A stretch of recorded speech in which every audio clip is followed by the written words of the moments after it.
واقعہ کربلا تاریخ کا دردناک واقعہ ہے۔ یہ اقتدار کی جنگ نہیں تھی، اقدار کی جنگ تھی۔ دو شخصیتوں کی لڑائی نہیں تھی، دو نظریات کا ٹکراؤ تھا۔ یہ حق اور باطل کا معرکہ تھا۔ یزید ظلم کا استعارہ ہے، حسین ابن علی امن کی علامت ہے۔ یزید جبر کا پتلا ہے، حسین صبر کا پیکر ہے۔ یزید اپنی بدطینت فطرت اور اپنی طبع ناہموار کے باعث دنیا پر ذلت و رسوائی، ظلم، جبر، جور و زیادتی کی علامت بن کے ابھرا، اور حسین ابن علی رضی اللہ تعالی عنہ حق و صداقت کا نشان بن کے ابھرا۔ کربلا کے تپتے ہوئے ریگزار میں حسینی اور یزیدی دو کردار سامنے آتے ہیں۔ اقبال نے کہا تھا، موسیٰ و فرعون و شبیر و یزید، ایند و قوت از حیات آید پدید، زندہ حق از قوت شبیری است، باطل آخر داغ حسرت میری است، سرخ رو عشق غیور از خون او، شوخی ای مصر از مضمون او، تا قیامت قطع استبداد کر، موج خون او چمن ایجاد کر۔ یزید بہدل کی بیٹی محسون کا ناپاک بیٹا تھا، اور حسین محمد عربی کی بیٹی فاطمہ کا شہزادہ تھا۔ یزید دمشق کے اطراف میں سرجون اور جریر، اختل جیسے اوباشوں کے جھرمٹ میں پل کے جوان ہوا۔ حسین کے گھر کا دروازہ مسجد نبوی کے اندر کھلتا تھا۔ یزید نشے میں دھت ہو کر کے نمازیں چھوڑ دیتا تھا۔ حسین کی کربلا کے اندر بھی نماز تہجد قضا نہیں ہوئی۔ یزید ظلم کا دوسرا نام ہے، حسین امن کی علامت ہے۔ یزید نے زندگی میں ایک مرتبہ حج کیا اور شراب کے مٹکے ساتھ لے کے آیا، اور اختل اور دیگر گویوں اور مغنیوں کو اپنے ساتھ رکھا تاکہ سفر آسانی سے کٹے۔ حسین ابن علی نے 25 حج سواری ہونے کے باوجود پیدل کیے۔ یزید حج بیت اللہ کے بعد مدینہ المنورہ آیا اور شراب کی ایک مجلس بپا کی۔ حضرت امام حسین رضی اللہ تعالی عنہ جب وہاں پہنچے تو شراب کی پھیلی ہوئی بدبو کو محسوس کرتے ہوئے فرمایا، یہ بو کیسی ہے؟ تو نشے میں دھت یزید بولا، یہ شام میں بنتی ہے، اور ایک جام منگوایا اور اس کو پیتے ہوئے دوسرا جام حضرت امام حسین رضی اللہ تعالی عنہ کی طرف بڑھاتے ہوئے کہا، ابا عبداللہ لیجئے۔ تو حضرت امام حسین رضی اللہ تعالی عنہ نے فرمایا، میں اس کی طرف دیکھتا بھی نہیں ہوں، اور پھر وہ عشقی اشعار پڑھنے لگا۔ جب یزید کی شراب نوشی کا منظر امام حسین رضی اللہ تعالی عنہ اپنی آنکھوں سے دیکھ چکے تھے، تو مجھے بتاؤ یزید کے ہاتھ پہ امام حسین کا پاک ہاتھ کیسے آتا؟ حضرت امام حسین رضی اللہ تعالی عنہ جس ماحول میں پلے تھے، جس ماحول میں پرورش پائی تھی، جس ماحول میں رہے تھے، وہ پاکیزہ اور تقدس مآب ماحول تھا۔ اور یزید کبھی اطراف دمشق میں، کبھی غوطہ میں، کبھی الخضرہ محل میں، اور کبھی کہاں اور کبھی کہاں داد عیش دیتا رہا اور لہو و لعب کے اندر مصروف رہا، اور اس کی زندگی ان چیزوں سے عبارت تھی۔ وہ محرمات کو حلال قرار دیتا، شراب نوشی اس کی ہڈیوں میں رچی ہوئی تھی، اور شریعت بیضا کا مذاق اڑایا کرتا۔ اور حسین ابن علی رضی اللہ تعالی عنہ کی دوستیاں جن لوگوں سے تھی وہ عبداللہ ابن عباس تھے، عبداللہ ابن عمر تھے، حضرت عبد الرحمن بن ابو بکر رضی اللہ تعالی عنہ تھے۔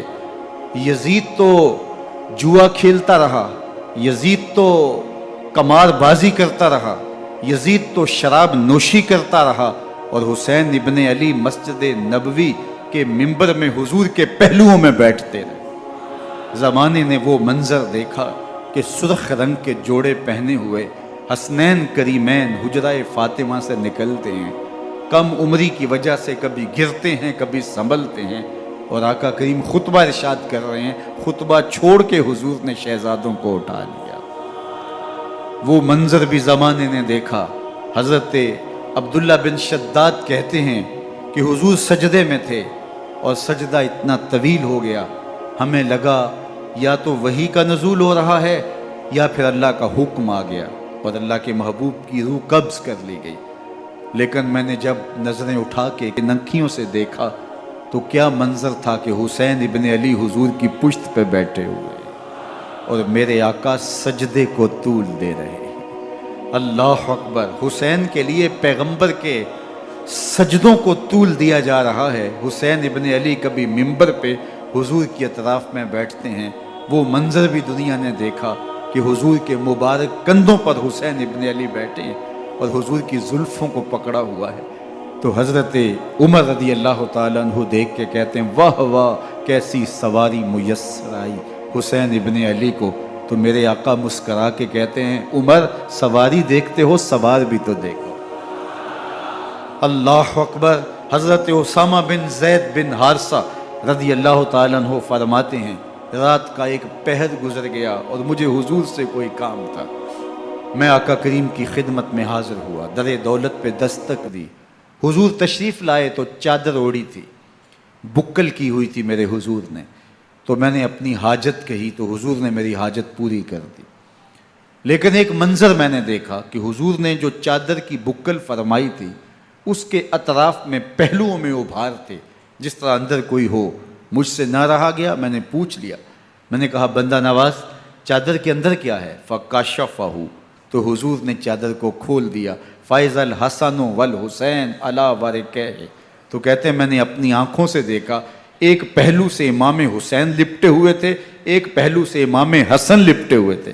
فرمایا یہ میرے بیٹے ہیں، یہ میری بیٹی کے بیٹے ہیں، اے اللہ میں ان سے پیار کرتا ہوں، تو بھی ان سے پیار کر، جو ان سے پیار کرے اس سے بھی پیار کر۔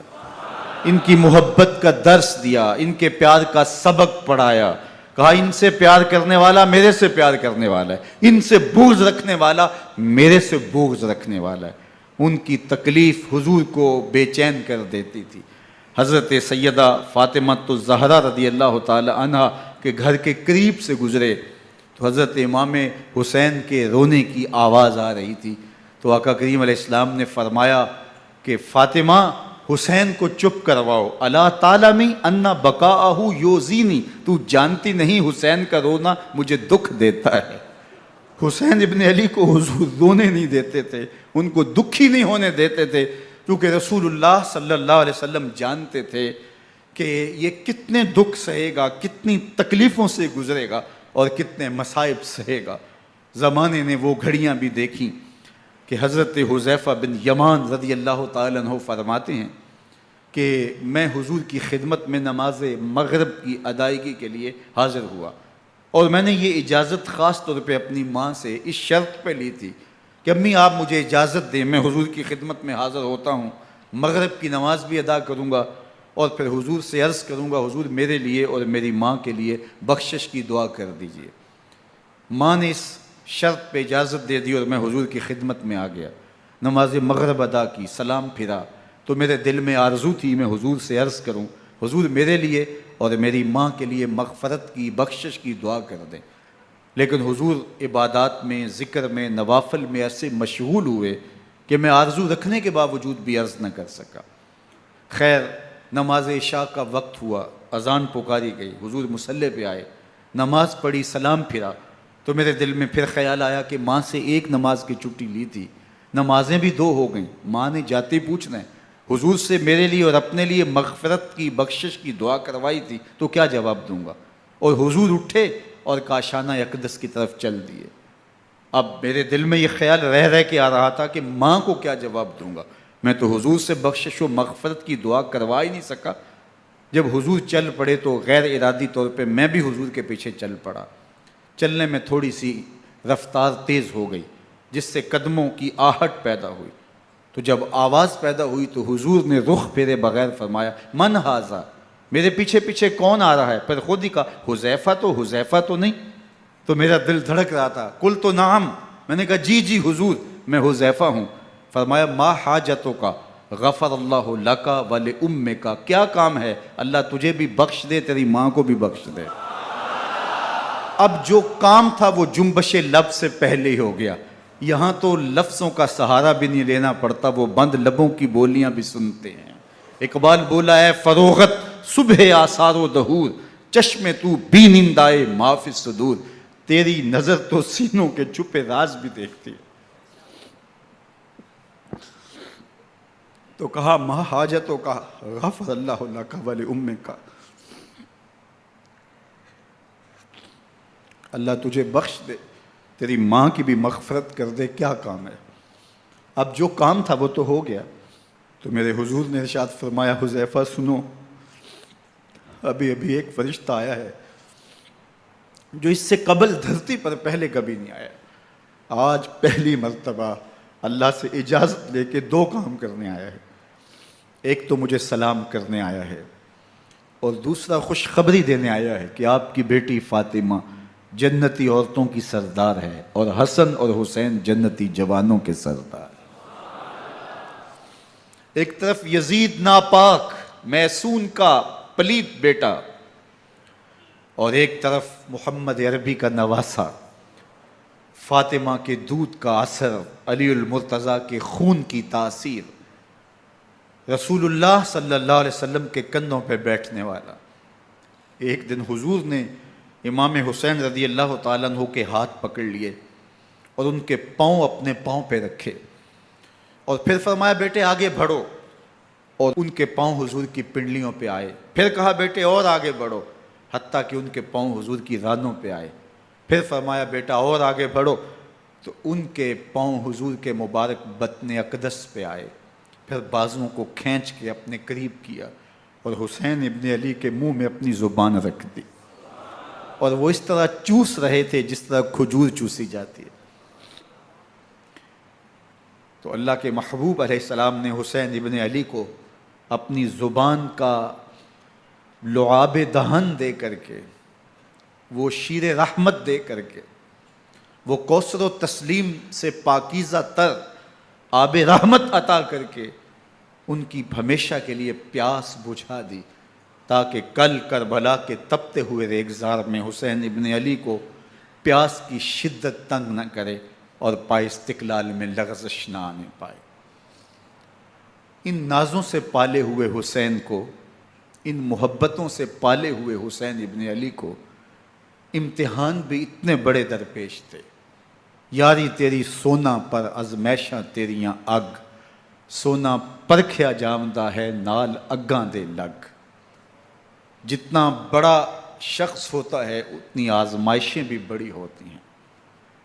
پیغمبر رحمت کی آغوش میں کھیلنے والا، حجرہ فاطمہ کا جانشین، مصلی رسول کا وارث، منبر رسول صلی اللہ علیہ وآلہ وسلم پر حضور کے مبارک پہلو اور گود میں بیٹھنے والا حسین، حضور کی زبان چوسنے والا حسین، حضور کے کندھوں پہ سواری کرنے والا حسین، آقا کریم علیہ الصلوۃ والسلام کے مبارک سجدے کی حالت کے اندر حضور کی پشت پہ کھیلنے والا حسین، جس حسین کا دروازہ مسجد نبوی کے اندر کھلتا تھا اور یزید کی کرتوتوں کے چشم دید گواہ تھے۔ یزید جب تخت نشین ہوتا ہے تو اسے یہ فکر ہوتی ہے کہ امام حسین، عبداللہ بن زبیر، عبداللہ بن عمر، عبداللہ ابن عباس یہ میری بیعت کریں۔ اور وہ ولید بن عقبہ کو لکھتا ہے کہ ہر صورت میں ان کی بیعت لو، اور اگر بیعت نہ دیں تو سختی کرو۔ حضرت امام حسین رضی اللہ تعالی عنہ کو بلاوا آتا ہے کہ آپ کو دارالامارت میں گورنر ہاؤس میں بلایا جا رہا ہے، ولید بن عقبہ کا پیغام آپ کو پہنچتا ہے۔ آپ اس وقت فرماتے ہیں کہ اس وقت جو پیغام پہنچا ہے وہ کسی خطرے سے خالی نہیں ہے، تو کچھ سواروں کو ساتھ لیا، کہا تم دارالامارت کے باہر کھڑے رہنا، اگر میری آواز بلند ہوئی تو اندر آ جانا، ورنہ تم انتظار کرنا۔ آپ اندر گئے۔ ولید بن عقبہ نے مروان کو بھی بلایا تھا۔ مروان بن حکم یہ گورنر مدینہ ولید سے پہلے رہ چکا ہے، تو اس نے مشورہ دیا کہ سختی کی جائے۔ خیر ولید بن عقبہ نے کہا کہ یہ خط ہے، حضرت امیر معاویہ کا انتقال ہو گیا اور یزید تخت نشین ہوا ہے، لہٰذا وہ آپ سے بیعت کا مطالبہ کرتا ہے۔ تو حضرت امام حسین رضی اللہ تعالیٰ عنہ نے فرمایا کہ میرے جیسا شخص یوں چھپ کے بیعت نہیں کر سکتا، اور آپ واپس پلٹے۔ مروان بن حکم نے ولید بن عقبہ کو کہا کہ یہ موقع ہے جانے نہ دیا جائے، اگر یہ نکل گئے تو دوبارہ تم قابو نہیں پا سکو گے، اور انہیں یہیں قتل کر دیا جائے۔ حضرت امام حسین رضی اللہ تعالیٰ عنہ نے یہ بات سن لی۔ کہتے ہیں حضرت امام حسین انہی قدموں کے بل واپس پلٹے اور مروان بن حکم سے مخاطب ہو کے کہا، مروان کیا بول رہا ہے؟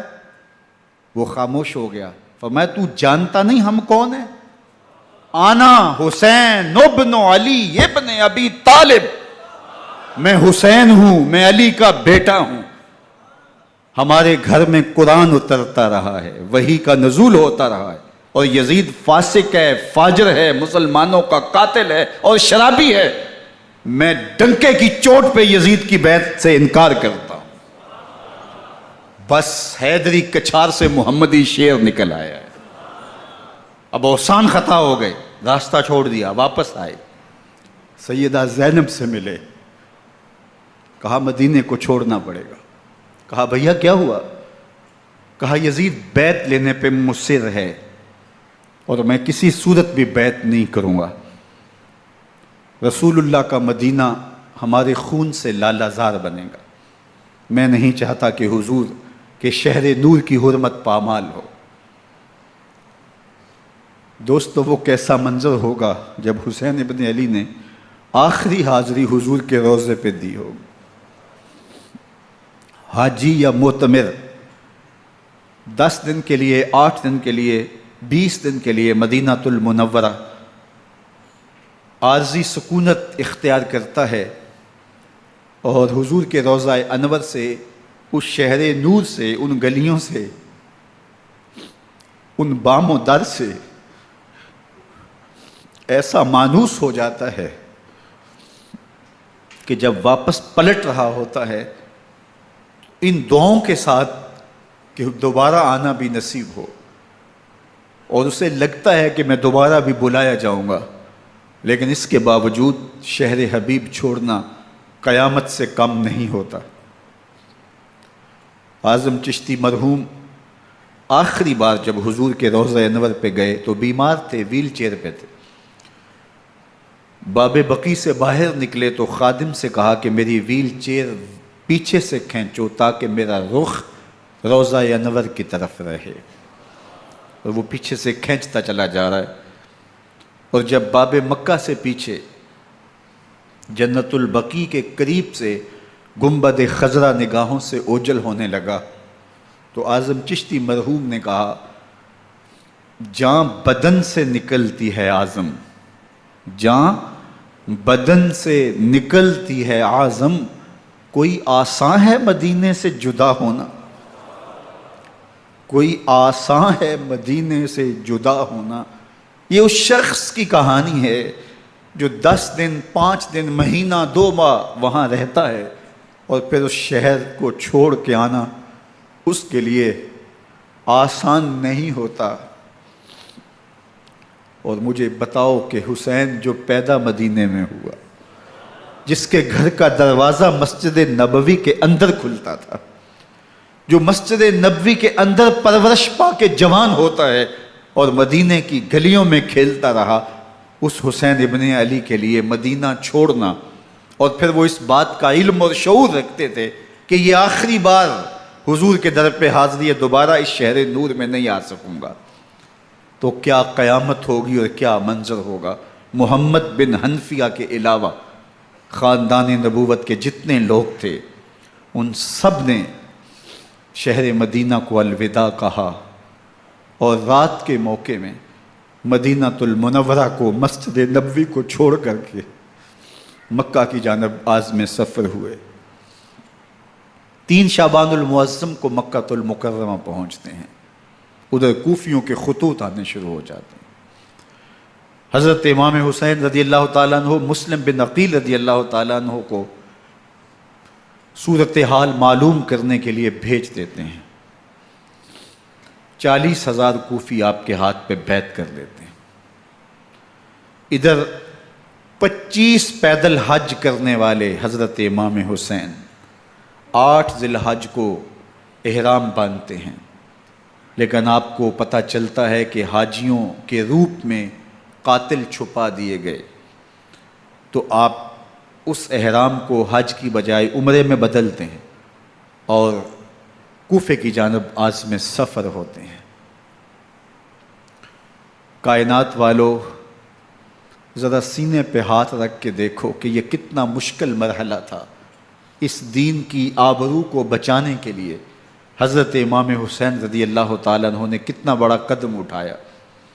آپ کے بہیخہ، دوست، احباب عبداللہ بن عمر یہ سارے روکتے ہیں، عبداللہ بن عباس کہتے ہیں حضرت نہ جائیے، الکوفی لا یوفی، کوفی کبھی وفا نہیں کرتے، آپ کے والد کو وہاں شہید کیا گیا، لیکن آپ ایک فرض کو نبھانے جا رہے ہیں۔ میرے غم گسارو، میرے مہربانوں، نہ روکو مجھ کو جانے دو، مجھے نانے کے دی کی ڈوبتی کشتی بچانے دو، میں جاتا ہوں کہ دنیا پر وفا کا نام رہ جائے، میں رہوں نہ رہوں پر عظمت اسلام رہ جائے۔ میں نہیں جاتا تو نبی کے گھر کی آن جاتی ہے، میں نہیں جاتا تو نبی کے گھر کی آن جاتی ہے، تمہارا دین جاتا ہے، میری غیرت ایمان جاتی ہے۔ حضرت امام حسین یہاں سے چلتے ہیں، ابھی راستے میں ہی پہنچتے ہیں کہ یہ خبر آتی ہے کہ کوفے والوں نے بے وفائی کر دی، حضرت مسلم بن عقیل رضی اللہ تعالیٰ عنہ کو شہید کر دیا گیا، نعمان بن بشیر معزول کر دیے گئے، ابن مرجانہ ابن زیاد وہاں متعین کر دیا گیا جو سخت گیر شخص تھا، اور اس نے لوگوں کو ڈرایا دھمکایا، اور کوفے کے لوگوں کے دل بدل گئے اور وہ بیتیں توڑنے لگے۔ وہ منظر مسجد کوفہ کا کتنا دلگداز تھا، جب امام نماز کے لیے کھڑے ہوئے تو 40,000 لوگ آپ کے پیچھے تھا، جب سلام پھیرا اور امام نے دیکھا کہ پیچھے لوگ نہیں ہیں، پھر لوگوں نے اپنے دروازے بھی بند کر لیے۔ رات کی تنہائیاں ہیں اور حضرت مسلم بن عقیل کو کوئی پناہ دینے والا نہیں ہے، لوگوں نے دروازے بند کر لیے کہ کہیں ہمارے گھر میں نہ آ جائیں اور ہم مشقت اور حکومتی تشدد کا شکار نہ ہوں۔ کتنا دردناک لمحہ ہے حضرت مسلم بن عقیل رضی اللہ تعالیٰ عنہ پہ، اور پھر حضرت مسلم بن عقیل بے دردی سے شہید کر دیے جاتے ہیں۔ آپ ابھی راستے میں ہیں، یہ ساری کہانی پہنچتی ہے کہ حضرت مسلم شہید کر دیے گئے اور بے دردی سے شہید کر دیے گئے۔ وہ جنہوں نے خط لکھے تھے کہ ہم آپ کے ساتھ ہیں اور ہم منتظر ہیں، چشم برا ہیں، آپ کے قدموں کی چاپ سننے کے لیے بےتاب ہیں، آج انہوں نے بیتیں توڑ دی، 40,000 کوفی منحرف ہو گئے۔ مسجد کوفہ کا وہ منظر کس قدر روح کو تڑپا دینے والا تھا۔ ہم پچھلے سال عصر اور مغرب کے درمیان جب کوفہ پہنچے تو سورج ڈوبنے کے قریب تھا۔ میں نے اپنی زندگی میں اتنا اداس موسم کہیں نہیں دیکھا جتنا اداس موسم کوفے میں دیکھا۔ ایسے لگتا تھا جس طرح کوفے کی آب و ہوا آج بھی شرمندہ ہے۔ جو مسلم بن عقیل اور خاندان نبوت کے ساتھ اہل کوفہ نے کیا، حضرت امام حسین رضی اللہ تعالیٰ عنہ کو ان کے بہی خواہوں نے، اعزاء نے، اقربا نے، دوستوں نے، آوان و انصار نے، ساتھیوں نے کہا کہ حضرت حالات یکسر تبدیل ہو گئے، اب ہمیں مراجعت کر جانی چاہیے، واپس پلٹ جانا چاہیے۔ تو حضرت امام حسین کافی سوچ بچار میں رہے، پھر اس کے بعد آپ نے فیصلہ کیا کہ ہم آگے بڑھیں گے۔ دوستوں نے کہا کہ حضرت اگر آپ آگے بڑھیں گے تو ہمیں لگتا ہے کہ وہ آپ کے ساتھ سلوک اچھا نہیں کریں گے اور آپ بچوں کے سامنے پیاسے شہید کر دیے جائیں گے۔ تو حضرت امام حسین رضی اللہ تعالیٰ عنہ نے وہاں ایک خطبہ ارشاد فرمایا کہ لوگو تم جو مجھے بتا رہے ہو مجھے اچھی طرح معلوم ہے، جو تم مجھے منظر پیش کر رہے ہو وہ میری نگاہوں میں ہے، اور جو کچھ ہونے والا ہے چشم تصور وہ منظر دیکھ رہی ہے۔ کیونکہ حضرت امام حسین رضی اللہ تعالیٰ عنہ کی شہادت کی خبر حضرت امام حسین کے پیدا ہوتے ہی خاندان نبوت میں عام تھی۔ حضور علیہ الصلوۃ والسلام کو یہ بات جبریل امین نے آ کے بتائی تھی جب حسین ابن علی کے ساتھ حضور محبت کا اظہار کر رہے تھے، تو یہ جبریل امین نے آ کے کہا تھا حضور آپ کا یہ بیٹا ارض طف میں شہید کر دیا جائے گا، اور کربلا کی مٹی لا کے حضور کو دی اور ام سلمہ کو حضور نے عطا کر دی۔ حضرت ام سلمہ کہتی ہیں کہ ایک دن میں سوئی تو خواب دیکھا کہ حضور کے مبارک بال بکھرے ہوئے ہیں اور سخت پریشان ہیں، تو میں نے کہا کہ حضور آپ کی یہ کیا حالت ہے؟ وَبِيَدِهِ قَارُورَةٌ، اور حضور کے ہاتھ میں ایک شیشی ہے، فِيهَا دَمٌ، جس کے اندر خون ہے۔ تو میں نے کہا حضور یہ کیا؟ فرمایا میں قتل گاہ حسین سے آ رہا ہوں اور یہ حسین ابن علی کا خون ہے۔ تو کہا 10 محرم کا دن تھا، دوپہر کا یہ منظر تھا، میں قیلولہ کر کے اٹھی، جب میں نے دیکھا تو وہ شیشی جس میں کربلا کی مٹی رکھی تھی وہ خون بن چکی تھی۔ تو یہ خبر پہلے دی گئی تھی، یہ بتا دیا گیا تھا۔ فرمایا میرے دوستو جو تم مجھے بتاتے ہو میں اس سے بے خبر نہیں ہوں، یہ سب کچھ ہونے والا ہے، لیکن اس کے باوجود میں کیوں جا رہا ہوں؟ تو آپ کا ایک تاریخ ساز جملہ ہے جو کربلا کے فلسفے کو ہمارے سامنے رکھتا ہے کہ یہ اتنا بڑا امتحان کیوں دیا۔ حضرت امام حسین رضی اللہ تعالیٰ عنہ نے فرمایا وَلَكُمْ فِيَّ أُسْوَةٌ، میں اس لیے جا رہا ہوں قیامت تک ظلم، جبر اور ناانصافی کے خلاف کھڑے ہونے والوں کے لیے کوئی نمونہ تو ہو۔ میری زندگی قیامت تک ظلم، جبر اور استحصالی نظام کے خلاف کھڑے ہونے والوں کے لیے نمونہ ہے۔ تو حضرت امام حسین رضی اللہ تعالیٰ عنہ نے حق اور باطل کے درمیان ایک سرخ لکیر کھینچ دی اپنے خون سے۔ اب حق اور باطل کا امتیاز کرنا مشکل نہیں ہے، کوئی باطل پہ اڑا رہے تو الگ بات ہے، لیکن امتیاز کرنا مشکل نہیں ہے۔ حدود بالکل واضح کر دیں۔ اقبال نے یہاں کتنی خوبصورتی کے ساتھ اس مضمون کو نبھایا۔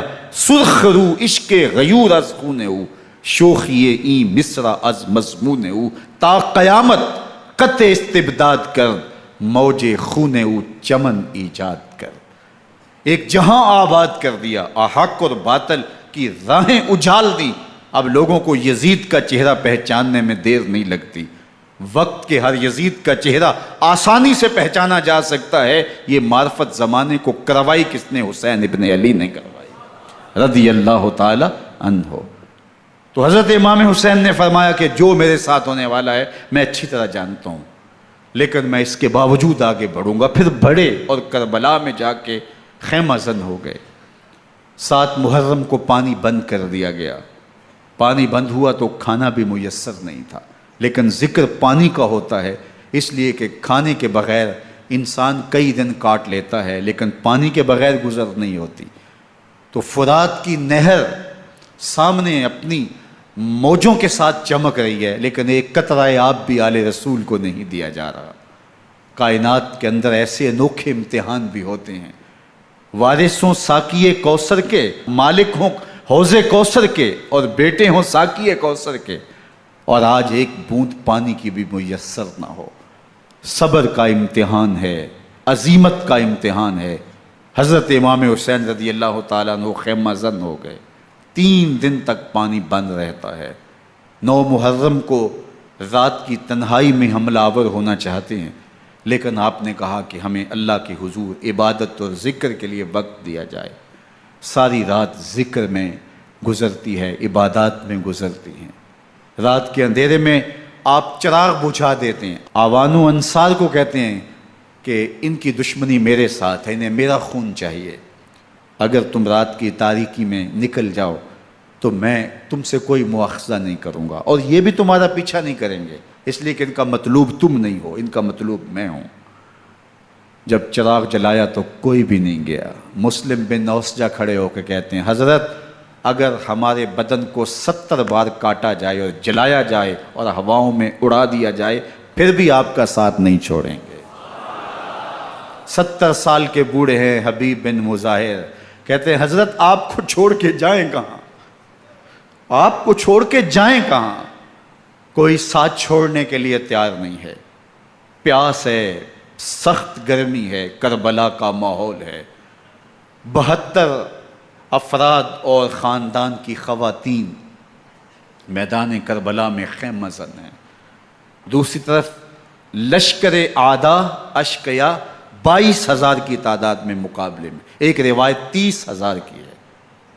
ان صرف 72 پیاسے لوگوں کے لیے اتنے لوگوں کو جمع کرنے کا مقصد خوف زدہ کرنا تھا۔ شرط ہے کہ یزید کی بیعت کر لیں، محاصرے توڑ دیں گے، پانی دستیاب ہوگا، اعزاز و اکرام سے نوازا جائے گا، خزانوں کے منہ کھول دیے جائیں گے۔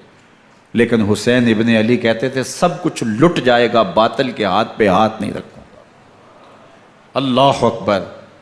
اب صبح طلوع ہوتی ہے، عاشور کا دن چڑھتا ہے، سورج اپنی پوری تمازت کے ساتھ گرمی برسا رہا ہے۔ آج خاندان نبوت کا امتحان زمانے نے دیکھنا ہے۔ رسول اللہ کا لعاب چوسنے والا اس کے صبر کا آج امتحان ہے، حضور کے کندھوں پہ کھیلنے والے حسین کا آج امتحان ہے۔ اللہ اکبر۔ حسین ابن علی تمام حجت کرتے ہیں میں نے تمہارا کچھ نہیں بگاڑا، میں نے کسی کا خون نہیں کیا، میں نے کوئی زیادتی نہیں کی، تم کیوں میرے قتل کے در پہ ہو؟ تم جانتے نہیں میں کون ہوں؟ میں تمہارے نبی کا نواسا ہوں، رسول اللہ صلی اللہ علیہ وآلہ وسلم کے کندھوں پہ کھیلتا رہا ہوں، حضور کا لعاب چوستا رہا ہوں، اور میں بوسہ گاہ رسول صلی اللہ علیہ وآلہ وسلم ہوں۔ لیکن ان اشقیاء کے دل پر کوئی چیز اثر انداز نہیں ہوتی۔ ایک ہور ہے، اللہ اس کے دل میں نرمی ڈالتا ہے۔ پہلے تو امام حسین کو گھیر کے لے کر کے آتا ہے، لیکن بعد میں وہ قافلہ یزید سے قافلہ حسین کی طرف آ جاتا ہے۔ امام حسین فرماتے تو دنیا میں بھی ہو رہے، آخرت میں بھی ہو رہے، آزادی مل جاتی ہے۔ باقی 22,000 کا لشکر جرار امام حسین کے قتل کے در پہ ہے۔ پھر تاریخ نے خاندان نبوت کا وہ انوکھا امتحان دیکھا۔ حضرت امام حسین کے بچے بالخصوص خواتین پیاس کی شدت میں حلق خشک ہیں۔ حضرت سکینہ تڑپ کے اپنے باپ سے کہتی ہیں کہ مجھے 6 ماہ کے لیے اصغر کی پیاس نہیں دیکھی جا رہی۔ بچے کو ہاتھوں پہ اٹھاتے ہیں اور نہر فرات کے کنارے پہنچ کے فرماتے ہیں اشقیاء سے مخاطب ہو کے تمہارا معاملہ میرے ساتھ ہے، اس 6 ماہ کے بچے نے تمہارا کچھ نہیں بگاڑا، اور چلو بھر کے اس کا حلق سیراب کرنا چاہتے ہیں۔ ایک 2 شاخہ تیر آتا ہے جو حضرت علی اصغر کے گلے کو چیر دیتا ہے۔ راوی لکھتے ہیں کہ وہ عام تیر نہیں تھا، جانوروں کو شکار کرنے کے لیے جو بڑے تیر ہوتے ہیں وہ 2 شاخہ تیر تھا۔ وہ گردن کو کاٹ دیتا ہے، خون بہنے لگتا ہے، گردن لٹک جاتی ہے۔ حضرت امام حسین وہ بہتا ہوا خون اپنے چلو میں لیتے ہیں اور آسمان کی طرف اچھال کے کہتے ہیں مالک حسین کی یہ قربانی بھی قبول فرما۔ یہ تماشا لبے بام نہیں ہے۔ بچہ بیمار ہو، ڈاکٹر جواب دے دیں، ماں باپ کے ہاتھ پھول جاتے ہیں، زندگی کی سانسیں ابھی چل رہی ہوتی ہیں، لیکن ڈاکٹر کہے کہ یہ میرے بس کا روگ نہیں ہے، کہیں اور لے جاؤ، تو زندگی کا لف و نشر غیر مرتب ہو جاتا ہے۔ میں سلام پیش نہ کروں حسین ابن علی کو، 6 ماہ کا علی اصغر ہاتھوں میں دم توڑتا ہے، گردن لٹک جاتی ہے، خون بہہ رہا ہے۔ اب خیموں کی طرف بڑھ رہے ہیں لیکن زبان پہ شکایت نہیں ہے، کہتے ہیں مالک حسین کی یہ قربانی قبول کر لے۔ اب خیموں کی طرف آنا، شہر بانوں ام رباب سیدہ زینب حضرت سکینہ سلام اللہ علیہا کا سامنا کوئی آسان کام نہیں تھا، لیکن حسین ابن علی آتے ہیں، شہزادے کو یہاں خیموں کے قریب رکھ کے کہتے ہیں کہ یہ حوض کوثر سے سیراب ہو گیا ہے۔ اللہ اکبر، کوہرام مچ جاتا ہے خیموں کے اندر، کیا منظر ہوگا اور ان کو کن الفاظ کے پیرائے میں ڈھال کر کے ان کیفیات کو بیان کیا جا سکتا ہے جو اہل بیت کے خیموں کے اندر علی اصغر کی شہادت کے بعد کا منظر رقم ہو رہا ہوگا۔ اللہ اکبر، ادھر اشکیا آوازیں دے رہے ہیں، مبارزت کے لیے پکار رہے ہیں۔ زمانے نے پھر وہ منظر بھی دیکھا کہ جوان بیٹے کو 18 سال کی کمائی حضرت امام حسین میدان عمل میں بھیج رہے ہیں۔ وہ علی اکبر جو حسین کا نور نظر ہے، آنکھوں کا قرار ہے، دل کی تسکین ہے۔ اور پھر حضرت علی اکبر جب گھوڑے کی زین سے فرش زمین پہ گرتے ہیں تو باپ کو آواز دیتے ہیں، اور حضرت امام حسین جو ہے وہ آگے جا کے بیٹے کی لاش اٹھاتے ہیں۔ اللہ اکبر، 18 سال کے بیٹے کی لاش کو کندھوں پہ اٹھا کے خیموں تک لاتے ہیں اور ہاتھ پھیلا کے کہتے ہیں مالک حسین کی یہ قربانی بھی قبول فرما۔ کبھی قاسم بن حسن کی لاش اٹھا کے لاتے ہیں، کبھی اون و محمد کی لاشیں اٹھا کے لاتے ہیں، بتیجوں کی، بھانجوں کی، بھائی عباس کے کٹے ہوئے بازو اور زخموں سے چھدا ہوا لاشا۔ کیا کیا قیامتیں تھیں جو اس کربلا کے ایک میدان کے اندر نہیں توڑی گئیں۔ حضرت امام حسین پر دکھ پہ دکھ، تکلیفوں پہ تکلیفیں۔ اب 71 لاشیں اٹھا کے خیموں تک پہنچا چکے، اور ادھر مبارزت کی دعوت دی جا رہی، آؤ میدان عمل میں آؤ، اب دیر کیوں کر رہے ہو۔ رسول اللہ کا حرم، رسول اللہ کی شہزادیاں جو نازوں میں پلی تھیں، وہ کلیاں جو شبنم کا بوجھ بھی گوارا نہیں کر سکتی تھی، آج مصیبتوں کے پہاڑ ٹوٹ گئے۔ حضرت امام حسین کبھی شہربانوں کو، کبھی ام رباب کو دلاسا دیتے ہیں، کبھی حضرت زینب کو کہتے ہیں۔ حضرت زینب کربلا کے اس میدان کے اندر بڑے حوصلے کے ساتھ اپنے بھائی کے ساتھ کھڑی رہی، اپنے 2 بیٹے راہ خدا میں پیش کیے، ان کی لاشیں وصول کیں، لیکن زینب جس جرأت کے ساتھ، جس پامردی کے ساتھ اس سارے منظر کو حوصلے کے ساتھ سہتی رہی، وہ یقیناً حوصلہ سیدہ زینب سلام اللہ علیہا کا ہی ہے۔ لیکن یہ وہ منظر تھا کہ زینب کا دل بھی ڈول گیا جب حسین ابن علی گھوڑے پہ بیٹھنے لگے اور ان کو گھوڑے میں بٹھانے والا کوئی نہیں تھا، اور جو بھی سوار جاتا پھر واپس اس کی لاش ہی آتی اور حسین ابن علی لے کے آتے۔ آج حسین ابن علی جا رہے ہیں، زندگی کا سارا سرمایہ لٹ رہا ہے، حضرت زینب سلام اللہ علیہا سنبھل نہیں رہی۔ حضرت امام رضی اللہ تعالیٰ عنہ اٹھے اور آپ نے حضرت زینب کو صبر کی تلقین کی اور کہا کہ صبر ہی بہترین ذریعہ ہے اور اللہ کی قربت کا ایک بہترین سبب ہے، اور ان کو صبر کی تلقین کرتے ہوئے فرمایا کہ میرے بعد تم نے اس ذمہ داری کو سنبھالنا ہے اور ان مخدرات اسلام کی، ان شہزادیوں کے پردے کی تم نے حفاظت کرنی ہے۔ اور پھر گھوڑے کی زین کس کے امام حسین لشکر اشکیا کی طرف بڑھتے ہیں۔ اب خیموں سے سسکیوں کی آواز آ رہی ہے، ان کا سردار، ان کا تاجدار آج سب کو چھوڑ کے کربلا کے میدان کی طرف بڑھ رہا ہے۔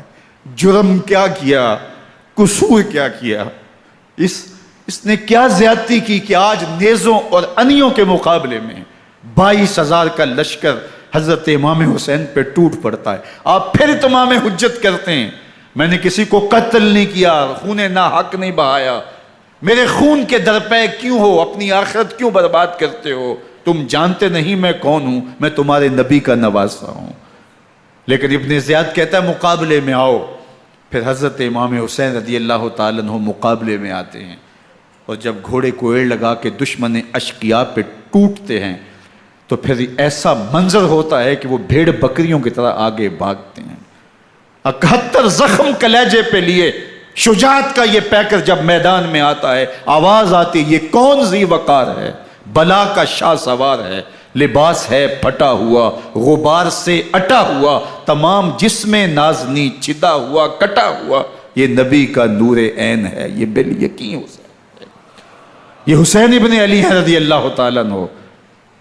پھر چاند بادلوں میں گھر جاتا ہے، شامی غنڈے تیر برساتے ہیں، تلواروں سے آپ کے بدن پر ضربیں لگاتے ہیں اور نیزوں سے آپ کے بدن کو پرو دیتے ہیں۔ جب آپ کا پیراہن بعد میں اتارا گیا تو آپ کے پیراہن میں 122 سوراخ تیروں کے تھے، 33 زخم تلواروں کے اور 34 گھاؤ نیزوں کے تھے۔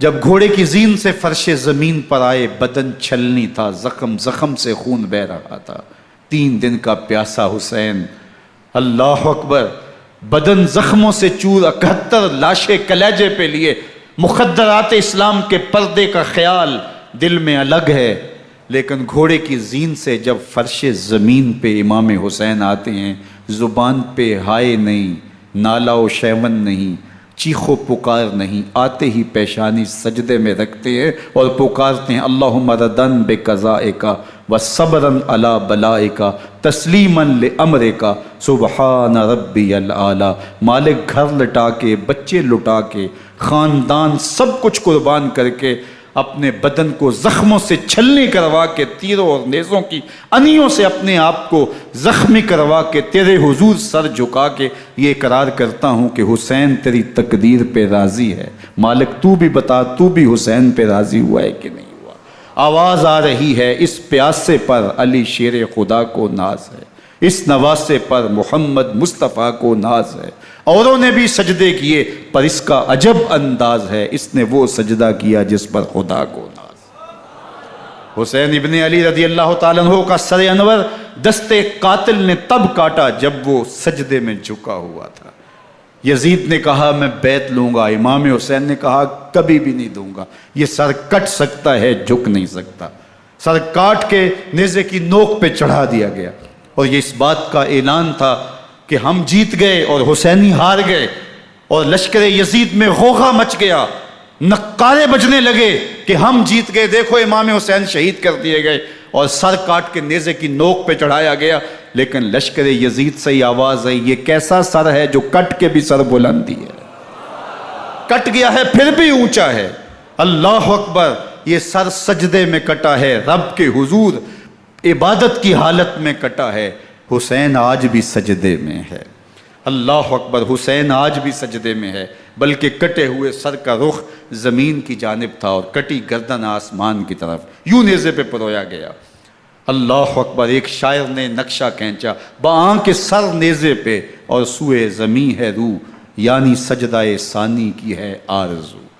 رکعت کے 2 سجدے ہوتے ہیں، ابھی ایک سجدہ ہوا تھا کہ دست قاتل نے سر کاٹ دیا، کہا حسین کی پیشانی میں دوسرے سجدے کی تمنا مچل رہی ہے۔ یہ تھا حسین ابن علی کا سجدہ، ساری زندگی رب کے حضور سجدہ قضا نہیں ہونے دیا۔ آج پانی نہیں ہے، اللہ اکبر، آج تیمم کر لیتے ہیں، آج اپنے خون کو اوڑ کر کے حسین نے اپنی پیشانی اپنے مالک کے حضور جھکا کر کے عظیمت کی وہ انوکھی داستان رقم کر دی کہ صدیاں گزرنے کے باوجود بھی ان کی یادوں کے چراغ روشن ہیں۔ جب حضرت امام حسین اور دوسرے آیان و انصار کو شہید کر دیا گیا تو ان کے سر نیزوں کی نوک پہ چڑھا دیے گئے۔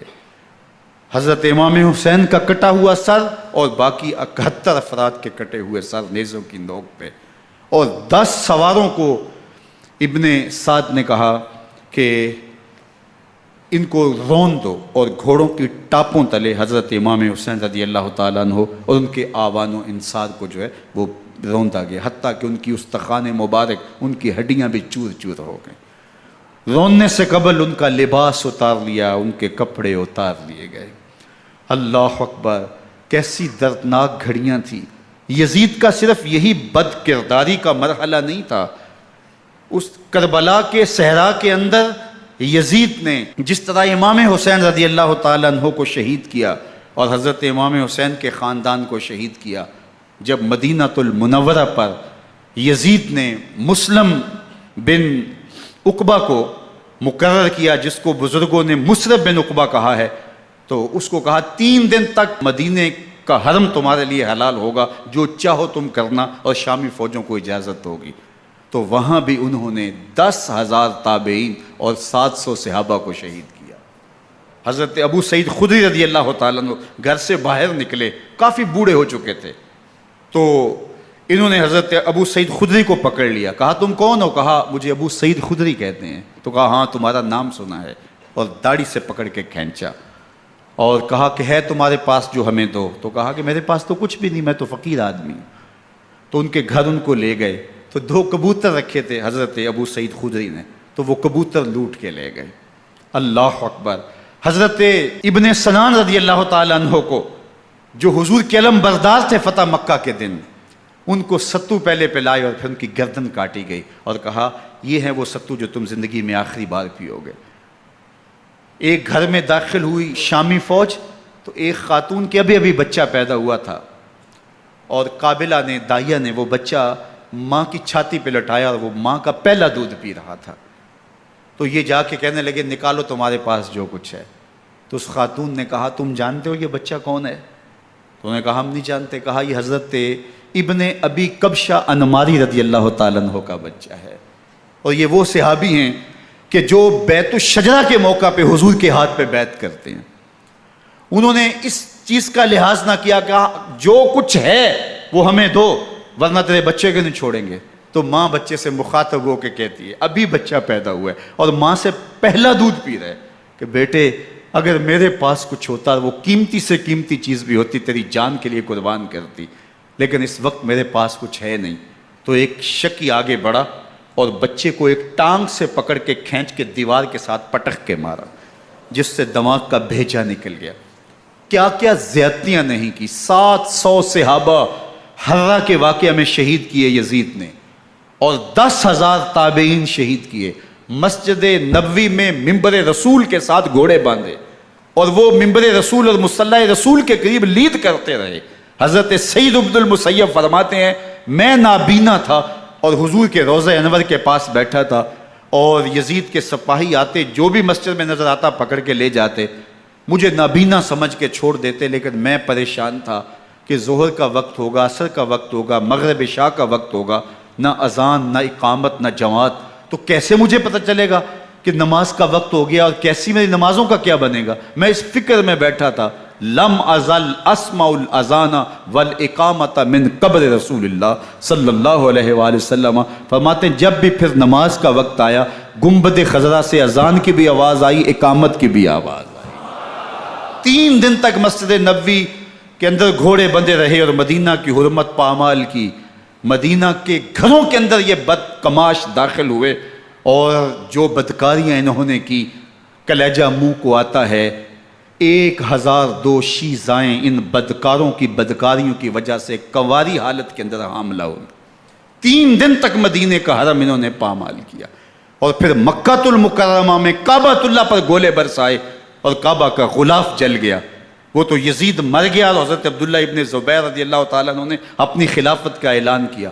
یزید کے یہ کرتوت تھے، ادھر اہل مدینہ کو ستایا، ادھر اہل مکہ کو ستایا، اور رسول اللہ صلی اللہ علیہ وسلم کے خانوادے کی بے حرمتی اور توہین کی۔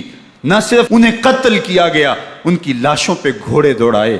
ابن سعد اور شمر جو ہے وہ خیموں میں داخل ہوا، اور مخدرات اسلام کی چادریں چھیننے کی کوشش کی۔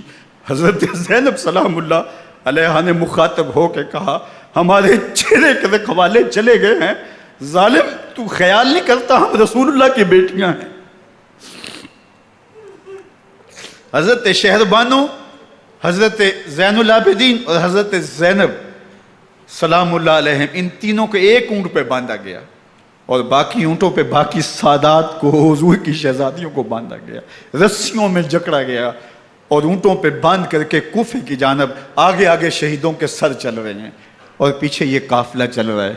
اور جب یہ قافلہ وہاں سے گزرا جہاں لاشیں پڑی تھی، امام زین العابدین 14 سال کے تھے اور بیمار تھے، اور ان کا حوصلہ نہ ہوا، وہاں غشی ان کے اوپر آنے لگی، اور وہ منظر ابن کثیر نے، باقی لوگوں سب نے لکھا ہے کہ پھر جب ان کی یہ حالت ہوئی، تو پھر سیدہ زینب سلام اللہ علیہ، جنہوں نے ابھی تک بڑے حوصلے کے ساتھ ساری مشکلات کا مقابلہ کیا تھا، اب ان کے بندن ٹوٹ گئے اور آنکھوں سے آنسو بہنے لگے، اور سیدہ زینب نے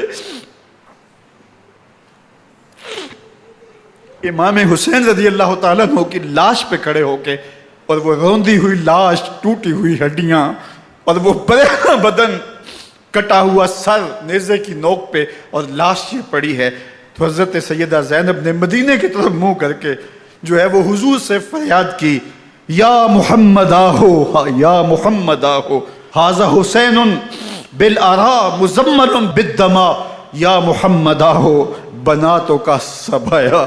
یا رسول اللہ، اے پیارے آقا، یا جد آہو، اے ہمارے نانا محترم، یہ دیکھیے آپ کا حسین پڑا ہوا ہے، بدن سے کپڑے اتار لیے گئے، خاک ہوائیں اڑا رہی ہیں، اور اس کے اوپر چادر جو ہے وہ مٹی کی پڑ گئی ہے۔ حضور آپ کی اولاد کاٹ دی گئی، اور پھر کہا بناتوں کا سبایا، حضور دیکھیے آپ کی بیٹیوں کے ہاتھ باندھ دیے گئے ہیں، اونٹوں پہ کس دیا گیا ہے، سر شہیدہ آگے آگے چل رہے ہیں، اور حضرت سیدنا امام حسین کا آگے آگے سر ہے۔ راستے کے اندر ایک جگہ آئی، رات گزری اور ان کو اتارا گیا۔ رات کا موقع تھا، ایک خاتون آئی اور اس نے کوئی کھانا پیش کیا ان کو، اور کہا کہ میں کسی زمانے میں حضرت سیدہ فاطمہ الزہرا کی نوکری کیا کرتی تھی، ان کی لونڈی تھی، ان کی کنیز تھی، اور آج مجھے پتہ چلا کہ آپ لوگ گزر رہے ہیں، تو میں نے کہا کہ میں اپنی مخدومہ کے خاندان کی خدمت کروں۔ اور پھر اس نے کہا کہ اس وقت سیدہ کی گود میں ایک 6-7 ماہ کی بچی تھی جس کو زینب کہا کرتے تھے، تو سیدہ زینب نے کہا کہ اماں اگر پہچانتی ہو تو وہ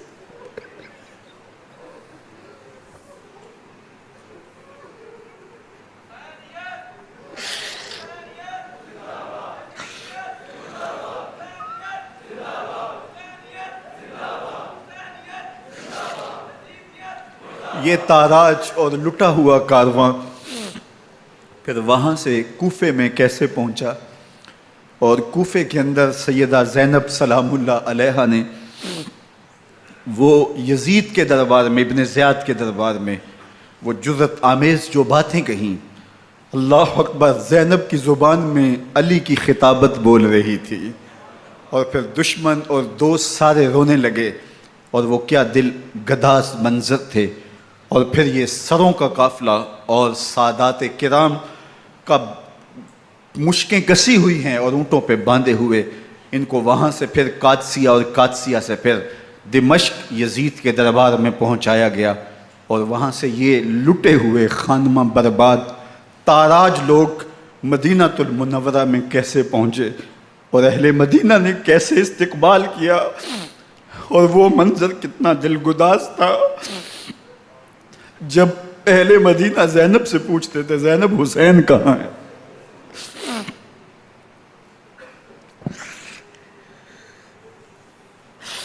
بے مروت بے وفا تیرا بھی کیا افسانہ ہے، جس نے اپنی ہی شمع کو گل کیا تو وہ پروانہ ہے۔ اپنے پیغمبر کے شہزادوں کو اور اپنے پیغمبر کی شہزادیوں کو جو دکھ اس امت نے دیے، یہ کائنات کی ایک انوکھی داستان ہے۔ اللہ ہمیں اسوہ شبیری پہ عمل کی توفیق عطا کرے اور ان کے نقوش پاک کی برکتیں دے، اہل بیت کی محبت ہماری روحوں میں جذب کر دے، اور جس عظیمت کے ساتھ، جس حوصلے کے ساتھ انہوں نے دکھوں کو جھیلا، جو دہکتی آگ کے شعلوں پہ سویا وہ حسین، جو جواں بیٹے کی میت پر نہ رویا وہ حسین، جس نے سب کچھ کھو کے کچھ نہ کھویا وہ حسین، مرتبہ اسلام کا جس نے دوبالا کر دیا، خون نے جس کے دو عالم میں اجالا کر دیا، جو کہ سوزے غم کو سانچے میں خوشی کے ڈھال کے مسکرایا موت کی آنکھوں میں آنکھیں ڈال کے۔ اے حسین ابن علی تم پر سلام، نازش آل نبی تم پر سلام۔ ذرا میرے ساتھ یہ پڑھ لیجئے، اے حسین ابن علی تم پر سلام، نازش آل نبی تم پر سلام، تم پہ لاکھوں رحمتیں لاکھوں سلام، اے شہیدان محبت کے امام، لالا گوں لالا بدن لالا کفن، اے چمن اندر چمن اندر چمن، زندگی ہی زندگی تیری حیات، ہے حیات اندر حیات اندر حیات، افتخار ملت بیضا ہے تو، رب کعبہ کی قسم یکتا ہے تو۔